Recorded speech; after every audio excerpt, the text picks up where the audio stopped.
Assalamualaikum. Hai Baraya, jumpa lagi. Video kali ini kita akan mengulas serangga parasitoid, yang membantu dalam pengendalian hama tanaman. Sebelum kita lanjut, subscribe dan bunyikan loncengnya terlebih dahulu. Terima kasih. Oke, lanjut. Serangga parasitoid adalah serangga yang pada saat sebelum dewasanya, hidup sebagai parasit dalam tubuh serangga yang lain. Sehingga dapat mengganggu perkembangan hama, dengan cara menghisap cairan tubuh, darah, atau sari makanan. Namun setelah dewasa serangga ini tidak menjadi parasit, serta memperoleh makanan dari nektar, bunga, air, embun, madu untuk hidupnya. Sifat atau ciri serangga parasitoid antara lain. 1. Ukurannya lebih kecil dari inangnya. 2. Inangnya dari golongan yang sama dengan serangga parasit yang bersangkutan. 3. Tidak pernah pindah inang. Beberapa jenis serangga parasitoid antara lain: Anagyrus lopezi, Anastatus sp, Apanopmus sp, Kotesia pestalis, Dadekma semiclausum, Hippus sp, Eribolus polypus, Evania appendigaster, Ichneumon canthorus, Itoplectis maculator, Risa persuasoria, Skelo sp, Trichogama sp, Canthopimpia sp. Oke, kita bahas satu persatu. Anagyrus lopezi. Anagyrus adalah semacam tawon yang merupakan parasit pada kutu putih yang menyerang pada tanaman singkong. Tawon betina menempatkan telur dalam tubuh kutu, dan selama larva tumbuh membesar. Larva tersebut memakan kutu secara perlahan dari dalam tubuhnya. Sampai tinggal kerangka luarnya saja, keuntungannya perkembangbiakan kutu putih yang mengganggu tanaman terkendali dengan bantuan serangga parasit tersebut. Anastatus sp. Anastatus sp adalah serangga parasitoid telur pada kepik penghisap. Lalu tumbuh di dalam telur sampai dewasa, hingga telur kepik akan mati jadi generasi kepik terhambat. Sehingga petani terbantu oleh serangga ini.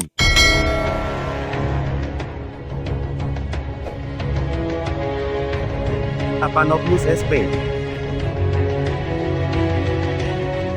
Apanopmus sp adalah serangga parasitoid, yang menjadi parasit pada hama ulat kantung pada tanaman sawit. Serangga ini menjadi parasit dengan menyuntikkan telurnya pada tubuh ulat sawit tersebut, makan, dan tumbuh dewasa. Di dalam tubuh ulat sawit sampai, ulat yang menjadi inangnya kering dan mati.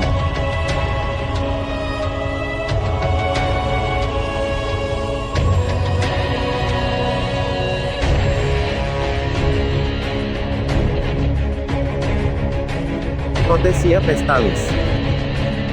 Diadekma semiclausum. Kotesia pestalis dan Diadekma semiclausum adalah serangga parasit, yang menjadi parasit pada ulat Rutela silostella, yang menyerang tanaman kubis. Serangga ini menjadi parasit, dengan menyuntikkan telurnya, pada tubuh ulat kubis tersebut, makan dan tumbuh dewasa di dalam tubuh ulat kubis, sampai ulat yang menjadi inangnya kering dan mati.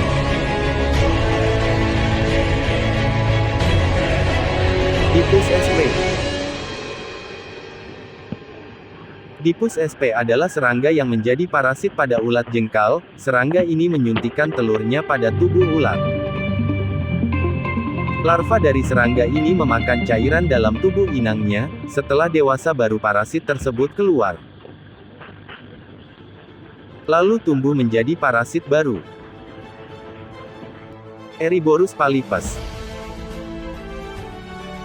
Eriborus polypus adalah serangga parasit, yang menyerang ulat gerayak yang paling sering ditemukan pada tanaman jagung. Serangga ini menjadi parasit pada ulat gerayak, dengan cara menghisap semua cairan dari dalam tubuh ulat. Serangga ini menginfeksi ulat dari luar, dan menghisap semua cairan sampai habis dari ulat tersebut.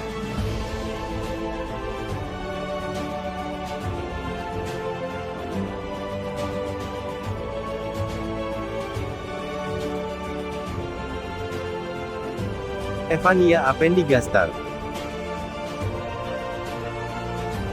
Evania appendigaster atau disebut tawon panji adalah serangga parasit, yang menyerang kecoa sebagai inangnya. Betina tawon menempatkan telurnya di kotak telur kecoa, dan larva tawon memakan telur kecoa. Kemudian tumbuh dewasa di dalam telur atau beberapa kejadian ada juga yang langsung menyimpan telurnya di tubuh kecoa. Ichneumon canthorus.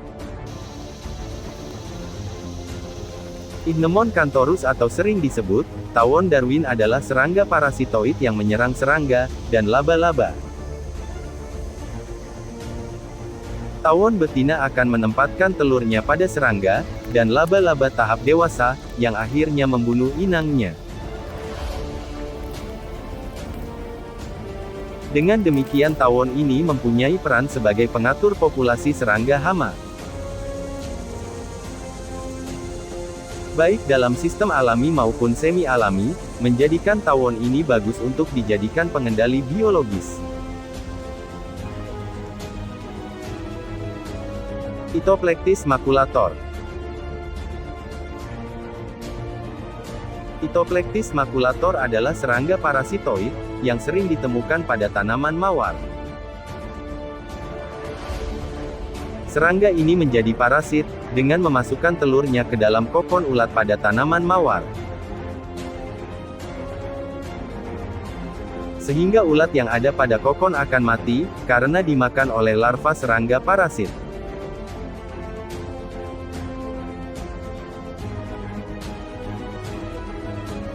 Risa persuasoria. Risa persuasoria atau disebut juga tawon pedang, dan biasanya ditemukan di hutan Inggris. Tawon betina memiliki organ berbentuk tabung untuk menaruh telur, bentuknya seperti jarum suntik yang berada di ujung perutnya. Organ ini berguna untuk membor pohon, karena tawon ini memburu larva lalat gergaji, yang bersembunyi di balik kulit pohon. Kemudian tawon ini menyengat larva lalat, dan menaruh telur di atasnya. Sehingga telur dari serangga tersebut akan tumbuh, menjadi larva dewasa dalam telur larva gergaji. Scelio sp. Scelio sp adalah serangga tawon parasitoid yang dalam perkembangbiakannya membutuhkan inang. Betina Scelio sp akan meletakkan telurnya pada belalang, atau pada telur belalang. Setelah masuk pada inangnya akan tumbuh menjadi larva dewasa. Sehingga inangnya yang ditempati akan mati. Trichogramma sp. Trichogramma sp adalah parasit, yang menyerang telur hama penggerek batang padi. Betina akan mencari telur hama penggerek batang, yang masih baru untuk diparasit. Telur akan berkembang di sana hingga menjadi larva, dan hidup dengan memanfaatkan nutrisi dari telur inang. Kemudian serangga ini akan menyengat larva lalat, dan menaruh telur di atasnya.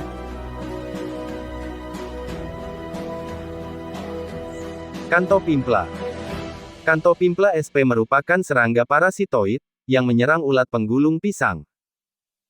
Betina dari serangga ini akan menempatkan telurnya, pada saat ulat penggulung daun pisang.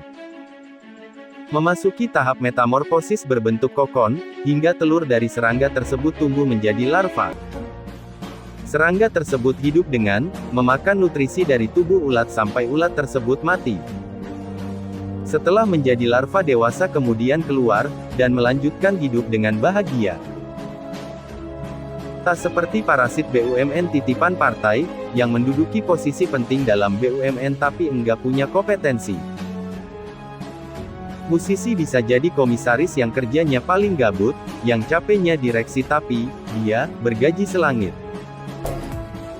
Pantas kalau BUMN sering rugi, karena dikelola oleh orang yang, gak punya kompetensi hasil dari bancakan jabatan.